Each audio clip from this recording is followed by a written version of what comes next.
All right, so let's start with the big story that we're tracking on WION at this hour, where a motorcade believed to be carrying the U.S. Deputy Secretary of State Wendy Sherman has arrived at a hotel in the Chinese city of Tianjin. And this is where Sherman is due to meet with the Chinese officials.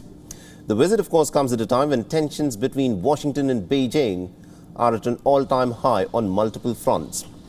Beijing has urged the United States to stop demonizing China during the talks. Now, China's foreign ministry said, and I quote here, "The hope may be that by demonizing China, the United States could somehow blame China for its own structural problems. We urge the United States to change its highly misguided mindset and dangerous policy." The United States views China as an imagined enemy.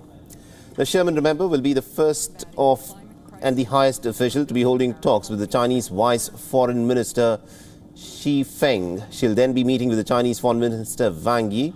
And last week, the United States had said that it was hoping to use the talks as an opportunity to show Beijing what responsible and healthy competition looks like. This in order to make sure that the conflict does not escalate further. Now, Sherman is so far the highest-ranking U.S. official to visit China since President Joe Biden took charge. Before this, the U.S. Special Climate Envoy John Kerry had travelled to Shanghai in the month of April to meet with his Chinese counterpart. Bilateral ties between the two countries have soured to an extent that foreign policy experts do not expect any significant outcome.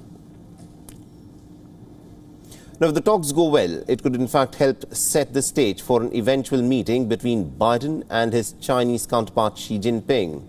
It is expected on the sidelines of the G20 summit in Italy in the month of October later this year. Now, the Biden administration has also sought to rally partners against what it sees as an increasingly coercive Chinese policies.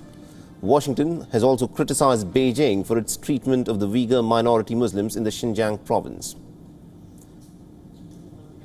Now, earlier this month, the United States Senate had passed a legislation to ban the import of products from China's Xinjiang province.